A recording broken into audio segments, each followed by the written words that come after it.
Hi, I'm Lily and this is Curatorial Knits.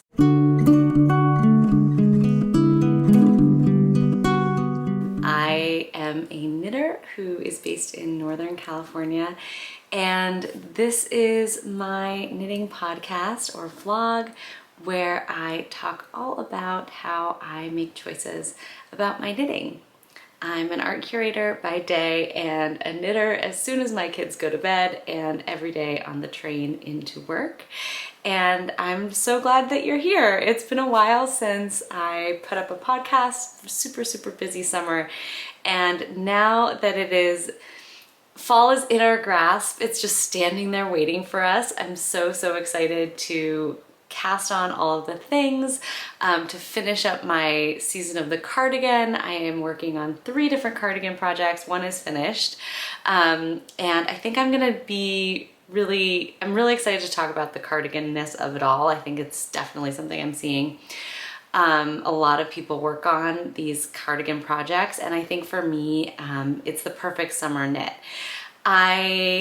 So there's just like a lot to talk about, especially in terms of what I want to do next. So the kind of big instigator for me finding the time to jump on and film today was this kind of wave of inspiration that I had over the course of the last week, and putting together a kind of outfit that just kind of hit me, and of course the plan for the sweater that would be kind of the main kind of touchstone or the organizing element of the rest of the fit. I don't know if that's something that you've ever done, just kind of had something come to you full cloth, like this whole idea of an ensemble, but it's absolutely what happened to me, and I'll talk about that a little bit more when we get to kind of knitting plans, and there's more information about it too in my Instagram. So anyway, I'm a little out of practice, but I'm just so glad to be doing this. I cannot tell you how much I've really kind of missed my knitting. As I mentioned, it's just been a really intense last few months. I had this amazing trip to the south of France and to Italy for work stuff, and then I spent another almost month off-site with my family. My husband and I were just working remotely, and that was really special, but also kind of we were out of our normal rhythms, and now my kids are starting school and everything's just kind of full steam ahead into fall. So again, just really happy to be here. So happy you're here. If it's your first time watching Curatorial Knits, thank you so much for joining our crew. Don't forget to subscribe. That way you'll get, and if you ring the little bell, then you'll get a notification every time I post a new video. And I'm also usually really available in the comment section. So feel free to, make any comments or ask any questions there. I'm really pretty responsive. I'm able to kind of see those as they come in, and so that's a really fun place to interact. And let me think, is there anything else? Oh, all of the details with links to the patterns that I discuss is in the description box below. So sometimes it's kind of funky to find it, but there's a little down arrow or it says more. And if you click on that, there's a whole box that drops down underneath the short kind of one-liner with an ellipses at the end. You'll find all the rest of the information about the projects I talk about today right there. So without further ado, I guess I should talk about what I'm wearing first. This is not a new knit. This is the Misurina sweater, and I can just kind of prop myself up here so you can see the finished color work. This is a really enjoyable colorwork yoke pattern with a little lace detailing here at the neckline, and then cables separating the colorwork panels. I loved making this. It's probably one of my quickest knits ever. It was super satisfying project, and I made this last summer. It's made with just one skein of La Bien-Aimé's La Bien-Aimé's Merino singles, and I forget the color name, but I'll put it in the description below.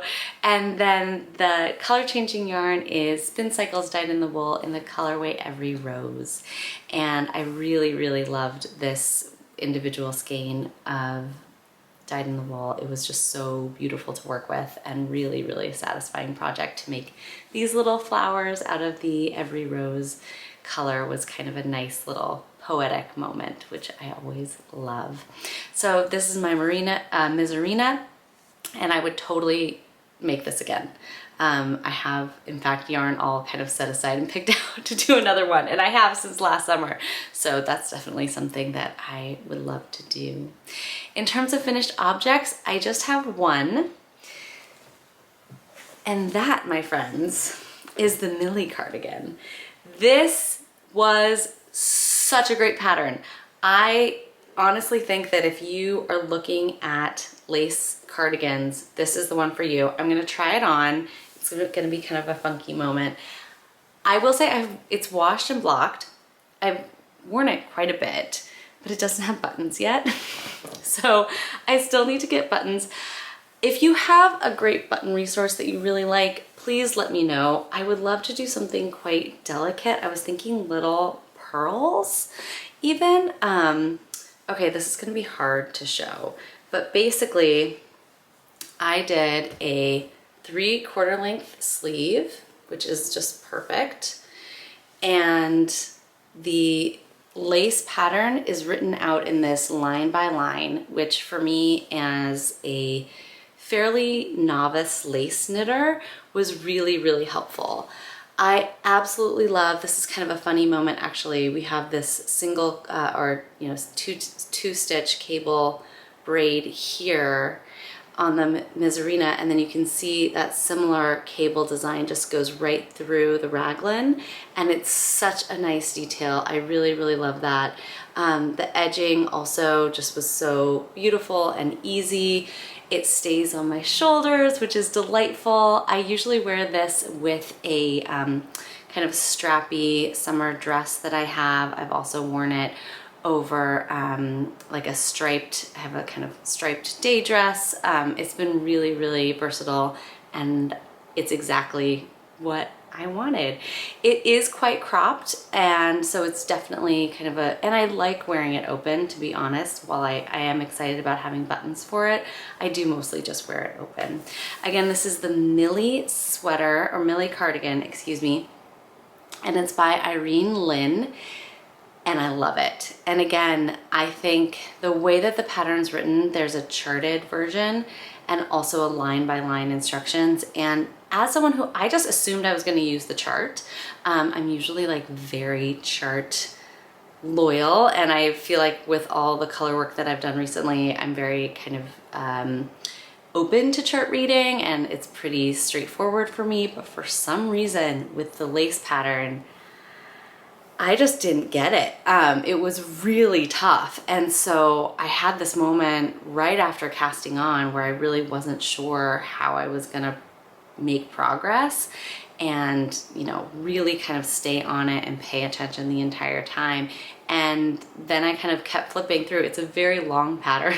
I was like, oh, it's all written out. And it does say that in the description, so obviously just read the description of the pattern that you buy, but it was all there. And again, made a really big difference for me and my experience knitting this garment. I think there are a couple different versions and options for modifications. There's a short sleeve version. There's a kind of longer version where you do a couple more repeats of the pattern, so it's quite flowy and skims the hips really beautifully. I just couldn't say more positive things about it. I made mine in a very special yarn combination. I used one strand of floating, which is a really beautiful yarn from a Verb for Keeping Warm, which is my local yarn store here in Oakland, California, or Berkeley. We're all right on the edge here, but in the East Bay. And it is just stunning. It's got a little silk, it's got a little alpaca. Let me get out the actual ball band so I don't mess this up. It is, quite frankly, the most luxurious feel. Yes, alpaca, silk, and then that extra 10% is cashmere. And it feels like it. It's really, really nice. I'll also say it's priced like it. It is not an inexpensive yarn, but the yardage is a lot. I think it's like 400, is that right? Yeah, 450 yards nearly. So that's quite a hefty skein. And while it is again on the pricey side and a luxurious fabric that you're making, I do think that you're getting quite a lot of that yardage in there. The other skein I used is Reliquary, which is a really interesting alpaca wool blend, but it's quite thin. And that's also from a Verb for keeping warm. And this is, I think this would be a really great alternative as a carry along with yarn for folks who are sensitive to alpaca and to mohair. The thing about the bit of wool really makes it puff up once you have washed and blocked it. There is a really beautiful halo from it, but it's quite small and it feels really soft next to skin. So I really loved working with that yarn, and I would absolutely recommend it, especially for a more summertime and lightweight garment, but something where you wanted a little bit extra with your kind of heavier fingering weight yarn, which is what the floating is. I would 100% recommend the combination. It also really looks like just one yarn. They are the same base or the same colorway, which is their undyed Lighthouse, it's called. And again, 100% recommend it. I love wearing this. It feels really, really good, and it's not at all too warm, even though it's made with all natural fibers. So that's my finished object. I'm almost there though on my second. I really wanted to try to finish this up, but there was no way I was gonna finish the second sleeve and block it before I had my window of filming opportunity close. So the next garment, another cardigan, is really special too. And this is it.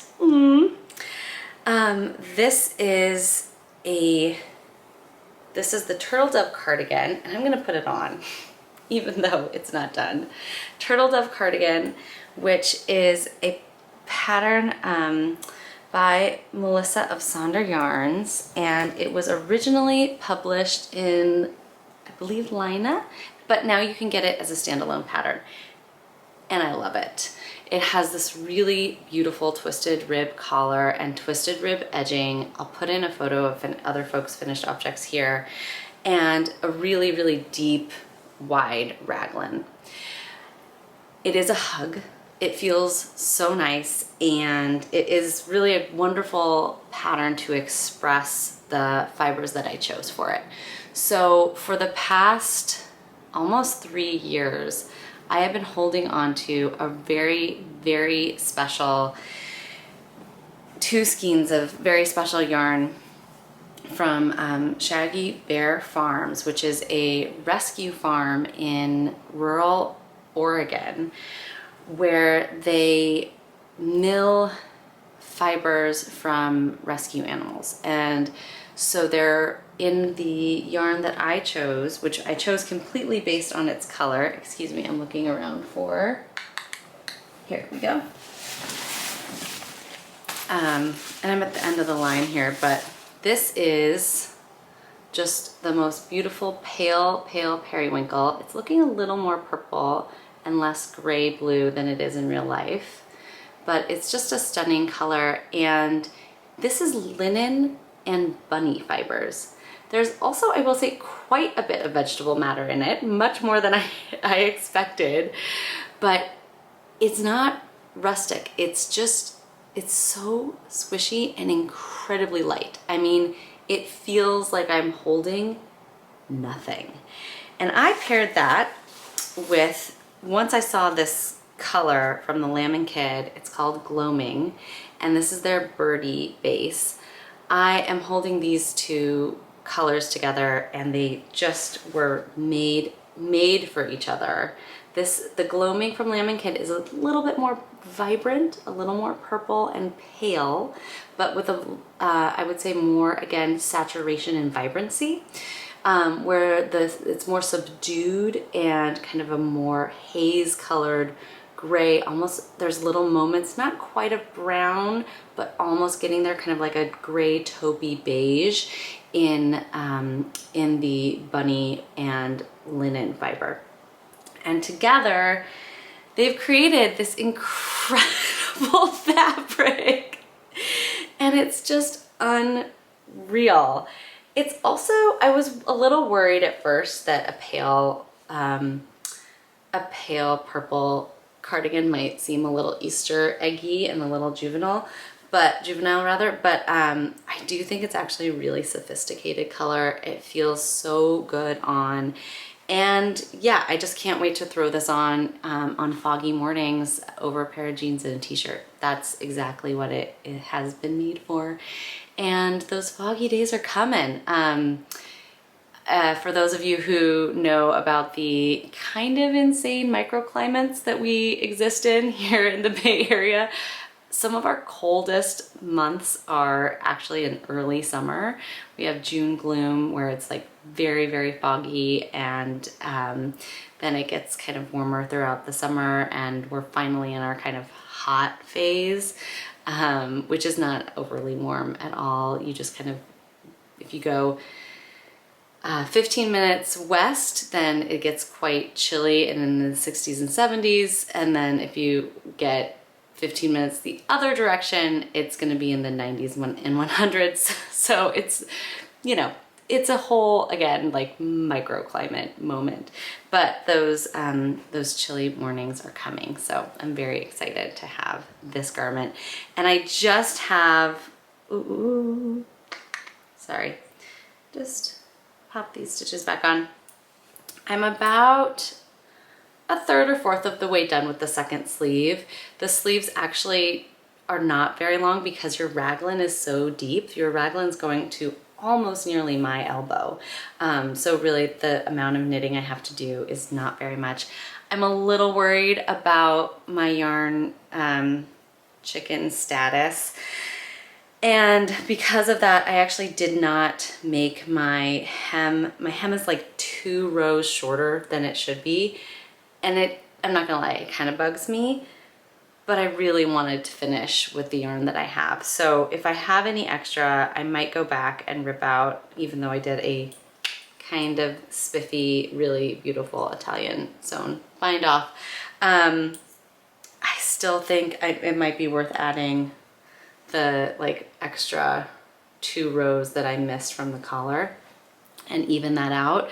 But at this point, I just might not have the yarn. And particularly the Shaggy Bear farm yarn is, you know, that's a one and done. And it's, you know, 3 years past. So we shall see. But no matter what, I think even if it's a little bit shorter and not the ideal expression of the pattern, I think that it's gonna be really beautiful. And I'm super excited to wear it. That is 2 of 3 in Cardigan Town. Is my turtle dove. Okay, now I've been kind of on and off with this next knit, and I'm at the point where I really have to get my momentum going again. This is my Pressed Flowers cardigan, and I do say so myself. It's so pretty. I just love it.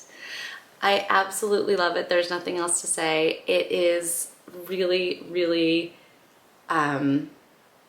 it's beautiful. And it's also taking me forever. I was actually knitting on it with my friend Megan the other day. We kind of ran out of work meetings at the end of the day and met up at a coffee shop for about a half hour of knitting before we had to go pick up our kids from school. And I was saying, oh, I just don't know. It's really feeling like it's taking forever. And she was like, yes, Lily, that's mosaic knitting. Remember, this is, it looks like color work, but it's taking you twice as long because you have to knit each row twice. And she's right. I don't know why I somehow forgot about that, but I did. I have gotten to the point where it's time to either do my collar or do my sleeves. I have made one modification though. If you have been following me for a little while, you will know that I am very sewing, I don't even want to say hesitant, but I will say like inept. I get really, really nervous when I have to seam anything. I really do think that finishing makes such a huge difference on a project, and it can really, you know, make something feel like it's singing, and it's again that like full expression of the object and, you know, the materials and the pattern and everything, or it can kind of just fall a little bit flat.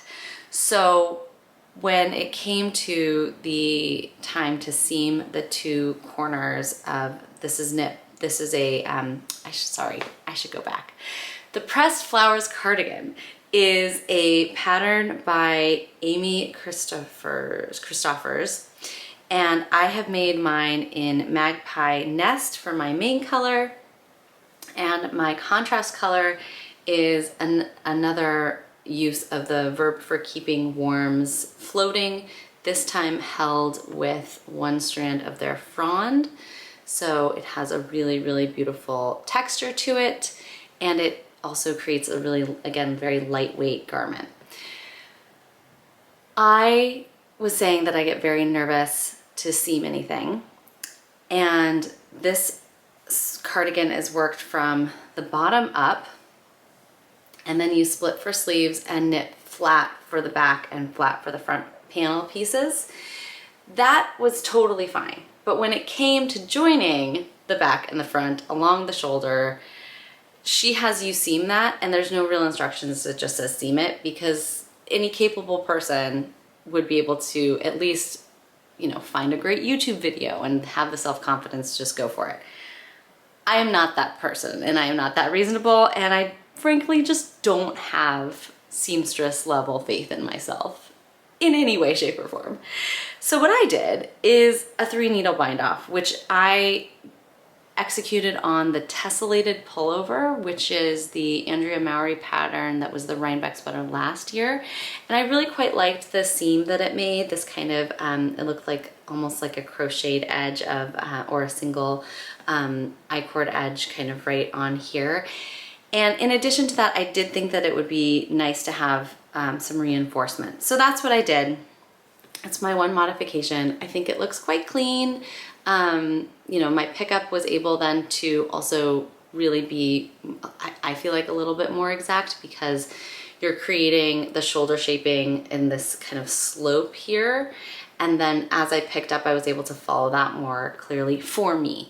So if you are a bit nervous about seaming, I would recommend that, because it worked out pretty darn well. But now I really want to finish this. I want to have it done again for the fall. I don't know, are these kind of, to me this is autumnal, just because the gray is kind of like the sky. I said this when I first cast this work on. This combination of yarns was, you know, I had another idea of what I was going to use to make this sweater. This combination of yarns really kind of, literally, the two yarns fell together. And the colorway, oh, I just love this so much, of the floating from Verb for Keeping Warm is a custom color that they made called Marine Layer, and it has these, I mean, it really does look like the Golden Gate Bridge on a cloudy, foggy San Francisco day. So you have these incredibly wonderful flecks of rusty International Orange is the color there. I'm gonna get out of the way so the camera can see it. There's your International Orange flecks with the really beautiful gray blue steel grays of the sea and sky under and over the Bay Bridge, which I love. And then that kind of picks up on, again, this steel gray for my main color from Magpie Fibers. Okay, so what do we think? Sleeves first? Collar first? I just have to kind of like not think and just cast on, because again, once I get going, I think it'll be fine.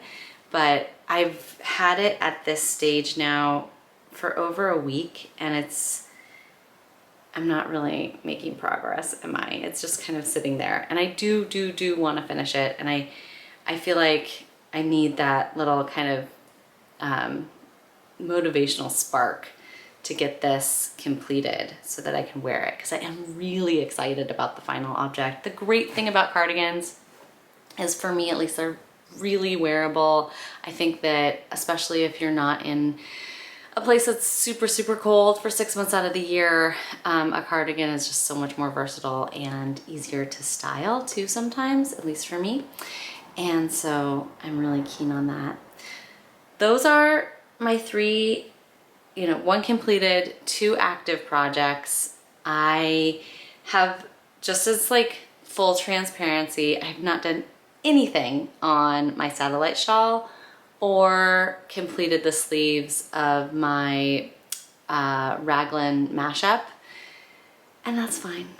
That's totally fine, because my heart belongs to autumn. I am so excited now to talk a little bit about all of kind of the inspiration coming at us for fall patterns and incredible new yarn launches too that have been really exciting to see. I have not partaken in any of those. I don't have any new acquisitions to share, but I do have some ideas and plans and thoughts that I'd love to get outside of my brain and into the world. So that's what we're going to talk about next. So I am probably not going to be attending Rhinebeck this year. I really want to go, but October in our family is just nutty. We are going to be going to New Mexico for a weekend. We have both the kids' birthdays. We have my anniversary. I have a really big work event at the end of the month. It is wild. I haven't written it all off yet though. I have a small secret dream that I'll be able to pull it off and do what I did last year, like take the red eye on Thursday night and then like maybe hang out in the city on Sunday night and fly out Monday morning. That's my dream. But I don't know how I'm gonna pull it off. So Rhinebeck though is what I was talking about, because Andrea Mowry released the really amazing framed sweater. And it is a drop shoulder all over colorwork sweater, knit from the bottom up. I was very nearly about to cast it on. And I pulled some yarn for it. I have had this really beautiful cashmere merino sport weight yarn hanging out in my stash for a while now. I kind of forget what I originally purchased it for. I'm sure one of you might remember, so you can always tell me in the comments. But it is truly beautiful and luscious, and it's definitely something I've been like saving for something special. And then I have, now this is not, the pattern calls for the worsted weight Spincycle, but I have this really beautiful fine line colorway from Spincycle. This is the darkest one. Here's a lighter one, might be easier to see. I love it. Fine line. I don't know if they're making it still, but I absolutely fell so hard for this. And I thought what I would do is hold this, which is a sport weight, with a strand of mohair, and then the dyed in the wool with another strand of mohair. And I have really had a great time holding dyed in the wool with mohair. I did it on my Easy V sweater, which is one of my most worn sweaters, most worn colorwork sweaters. It looks really good. I find that the mohair kind of helps ease the color changes and soften that those transitions. It really gives that kind of more muted shift, and I'm a big fan of it. So I actually really do recommend that. I also don't love the, I'm just being honest, I don't love the feel of the Spincycle yarn. I think that it is incredibly beautiful. I know it's sustainably sourced. It is just not my favorite feeling, and so I like to add a little fuzz to it. So my idea for framed was to do these guys. And I did see quite a few finished objects in Ravelry where folks did not use the worsted weight. And I say worsted, you know, I don't think anybody's, if we're calling Dream State worsted, like, that's fine. But the stitches per inch are not what I have seen in my experience with a worsted weight yarn. So in any case, I think I can get the gauge requested with this pairing. But the more I looked at the sweater, the more I recognized that I just didn't want to work Colorwork flat. I just didn't want to do it. And so I kind of let this idea simmer, and it's a beautiful sweater. And I think I'm just going to be in the cheerleading squad this time around. But I think the idea of a drop shoulder Colorwork sweater stuck in my mind for a couple reasons. I subscribe to, or follow rather, a few different stylists from when I was frankly from when I was living in New York City, and just kind of that, you know, part of kind of street style was pretty interesting to me. This is like 10 years, more than 10 years ago now. But while that part of my life is definitely different and changed, I still really love following some of those people. And one of them was Leandra Cohen. She had a blog for a long time called Man Repeller, which in like 2010 to 2013, when I lived in New York, I lived in New York starting in 2006, but her blog I think started in like the 2009 or 2010, something like that. It was a really incredible space. If you're interested, I think the archives are still online. If you're interested in like ideas about what choices we make when we get dressed, I think it's a really interesting space. It is not unproblematic, but I do think that her choices that she makes are sometimes really surprising, and I think they can help, seeing that can help other people, or at least it helped me feel less restricted, I guess, or not even less conservative, but the choices that you make with your clothes can be something that are more experimental. They're more kind of like a question, not a declaration. Does that make sense? And again, this gets back to, you know, what's the difference between kind of editing and curating, and that curating is more about creating conversations. And I think that there's a few stylists out there, and I follow them on Instagram, I'll link some of them below, who do a really good job having their clothes ask some cool questions. So in any case, Leandra started posting, she's now like a mom with kids, and I just follow her on, I still follow her on Instagram, and she posted this kind of amazing sweater from the row, and this incredible catwalk from the row that had some really interesting like color pairings. And then I've been seeing a lot on the young folks of a lot of kind of silky, lacy kind of lingerie wear used as kind of outerwear.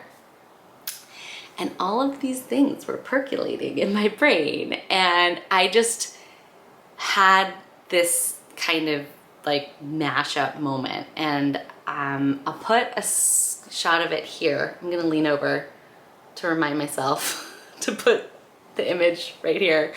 I just like went into layout on my phone and took screen grabs of this pair of cobalt blue tights that I have that I never wear, but I'm really excited about.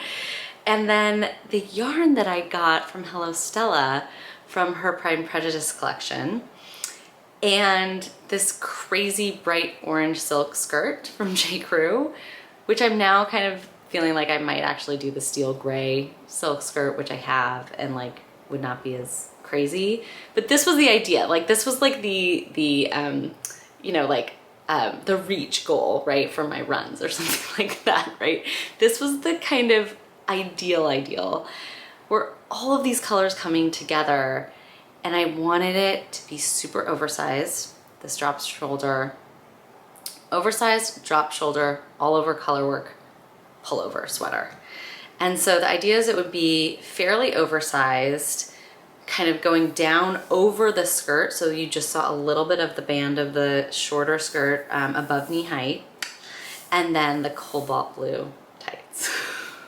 So hopefully that image that I just put up paints a little bit of a picture. I'll also, while I'm talking, I'll also put up my kind of inspiration images.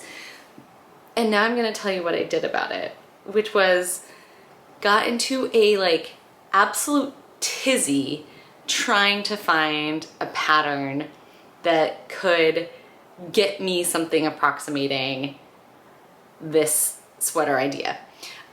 First, I went to the people who support me in my crazy pursuits like this when I get like bananas about an idea. Thank you so much to Carmen and Jackie from the Knitting a Good Yarn podcast, and to my dear friend in Northern California, Knitting Arms, Megan, who put up with my like, what about this one? What about this one? What about this one? Stream of consciousness pattern references, and also supported me by sending their own versions and ideas of what I could do. I downloaded a bunch of kind of the images of the patterns that I was looking at. I also probably bought too many that I didn't need. But here are some of the things that I first pulled out. So I'm gonna like take you on this journey with me. Okay. So first I thought about doing the frame with this color palette, and then I was like, no, remember, you decided you didn't want to do that. So that was out. Next, I started looking at things that had this kind of more geometric pattern. Again, that's where we're seeing a lot of the drop shoulder colorwork patterns go. The porcelain sweater was also very, very high up on my list. Again, I'll put some rotating images of a lot of the things that I was looking at.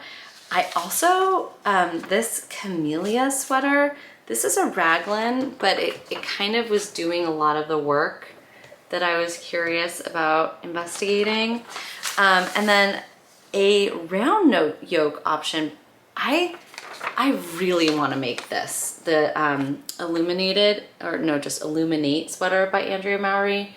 I am desperate to make this sweater. I really want that kind of high contrast geometric yoke. So this is like still gonna happen at some point.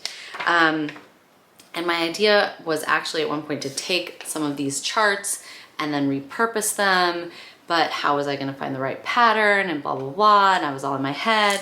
And then I remembered, because the other part of this is I want to use my DK stash. Like all of this yarn is coming from stash. As you saw in the little layout grid, those are all yarns I have. And they're all DK weight. So I was like, Marie Wallin's really the place to go, but she came out with Aran, which is technically for Aran weight yarn, but the gauge isn't that big. And you know your girl's a really loose knitter. And I'm willing to swatch and just figure it out. And look what is on the cover of the book that I already had. It's an all over Colorwork drop shoulder sweater and I'm gonna make it. So excited.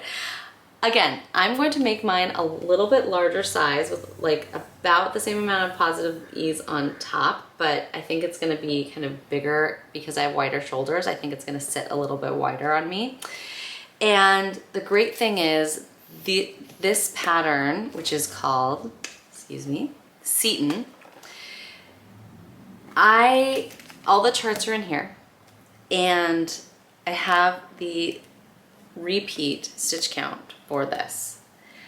I love this pattern, but I just feel like this section here is which repeats on the bottom. It's a little too snowflakey and doesn't get me where I want to go in terms of the kind of like harsher geometries. But I did find another amazing same stitch count section in my other Marie Wallin book. And it's this portion. It just happens to be that I looked through all of the books, so it's not that I'm picking out things on the cover. This is actually the section that I really wanted. You can see these incredible triangle kind of diamonds here, which I think is gonna get me that kind of, I'm really excited about the color play in this.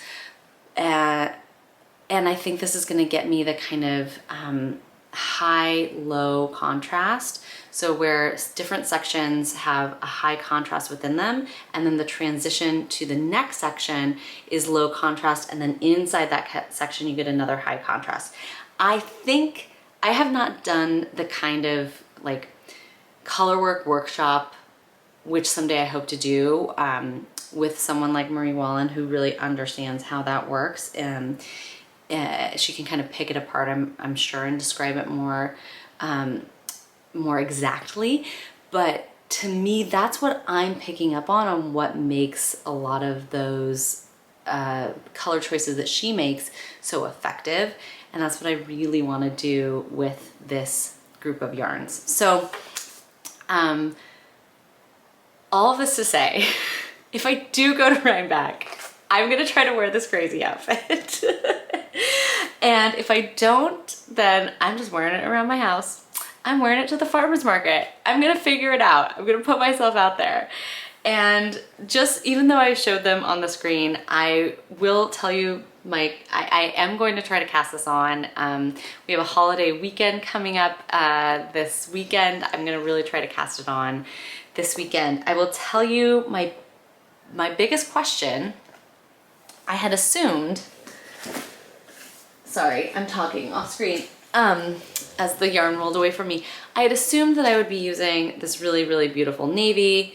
I've been so blind. Oh, the perfect line from the perfect movie.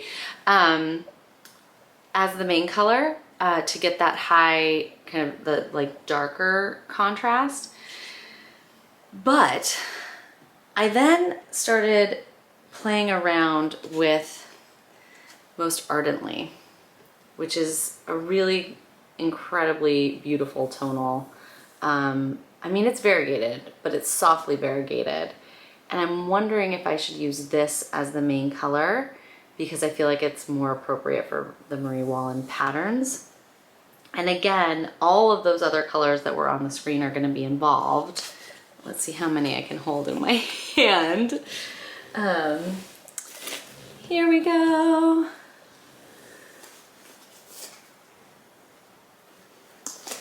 And now what I tried to do when I was making these purchases is I was buying one light version and one dark version of the same color. So like the red and the pink are very, very close in terms of their like tonality.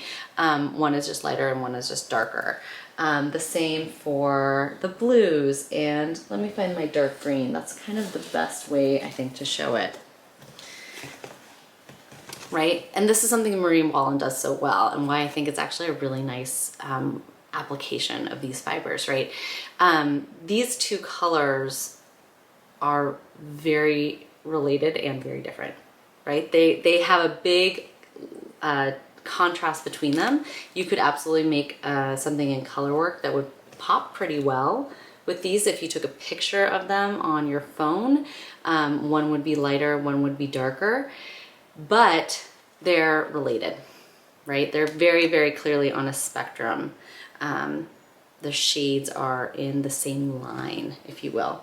And so that's one of the reasons also I'm thinking it would be really good to use this as my background neutral main color, because it would allow for more of that play. I don't know, it's gonna be a swatchy time. I have to wind all this stuff too. So much winding. Anyway, that was my crazy like burst of fall inspiration. But I had already fallen pretty hard, talking about fall, I'd already fallen also really hard for a bunch of these other drop shoulder Colorwork sweaters. And so I came back, I'm coming back to these guys, and I think I'm going to use them to make the, what was the one I just held up? Either the porcelain sweater or this guy, because it changes other loops. This is the loop sweater. Sorry, the loop sweater. So this changes the main color and the contrast color like shift, and I think that would be a really nice application for these. So those are two things I know I want to do that are fresh and so clean. And then the other thing is the cloud sweater, which I have all the yarn put away for, and I'm super stoked on. I really want to do. Who was wearing it? One of the grocery gals. I think it was Jody. Sorry, I'm not sure. But they were wearing theirs, and it is so beautiful. It looks so good, and I would really like to do that. The yarn I have set aside for that is going to be a marl of a light pink and a very dark, deep burgundy. And I'm really excited about it. So, I'm just gonna look at my little list here, see if I missed anything. Cloud sweater, frame or not to frame. I think I'm not gonna frame. I think it's like, I still kind of had a little thought in the back of my head, but I'm just too excited about these other things. And I have to finish my pressed flowers. I must finish my pressed flowers cardigan. Yeah, so no acquisitions. I'm using what I got, feeling really excited about it. And what else? Oh, I fixed the collar. I should run and get that, but I'm not going to, because I don't want to put it on because it's way too warm to wear a wool sweater with a 28 stitch gauge on it right now. I fixed the collar on my twigs.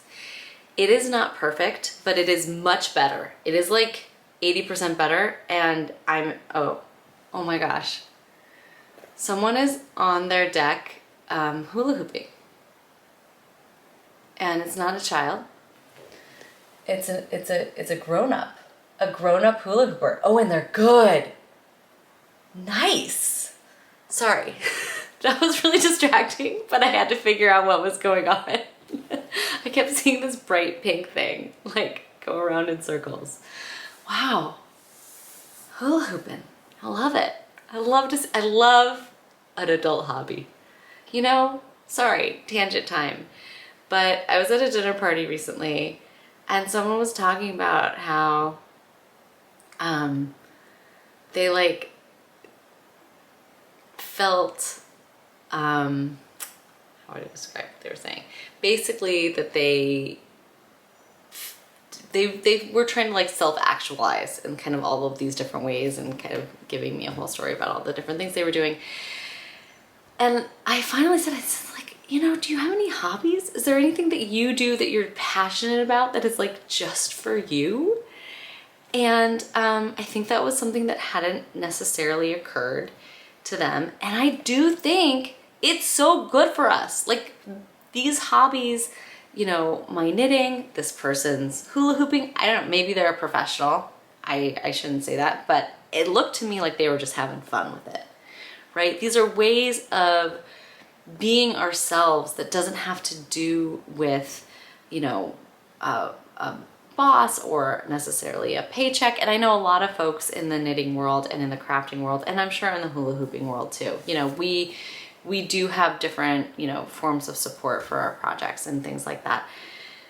But sometimes it's really great just to have a pure hobby, something that you do out of love for the action of doing it, and that isn't necessarily related to all of the other things and demands that we have going on in our lives.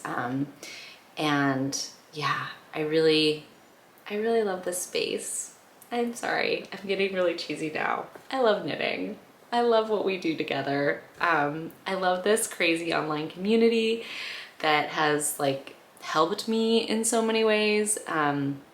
Frankly changed my life in some ways. If it wasn't for this, I wouldn't be doing a whole lot of other things that I'm doing in my life. I wouldn't have met so many beautiful and amazing people.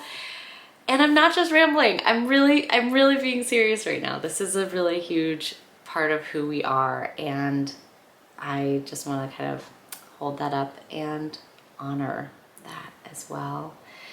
And yeah, thanks for hanging out with me, talking about our hobby, which is kind of serious business because it's about us and it's about the things we love.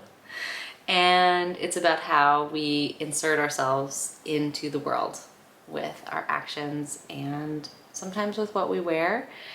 And yeah, I think that's why I got so excited about having this idea of a kind of putting together a whole outfit, or even just, I mean, I have to say, like, I'm definitely gonna make this thing and I'm really excited to make it, but just having that moment of creativity that like something's coming up was just so helpful. I feel like I've been very like head down and in it with parenting and work and I have like some amazing things happening in my life and it's really great, but it's all very kind of focused, and like having something that came up from me and came up as an idea was a really nice experience. And we're all really lucky to have those. I'm really lucky to know you all. Thank you for hanging out again, and just keep putting yourself out there. Remember that the whole world's a better place when you do it. And I'll see you next time, hopefully with a brand new cast on and a couple cast offs. Thanks so much, y'all. Have a beautiful day. Bye-bye.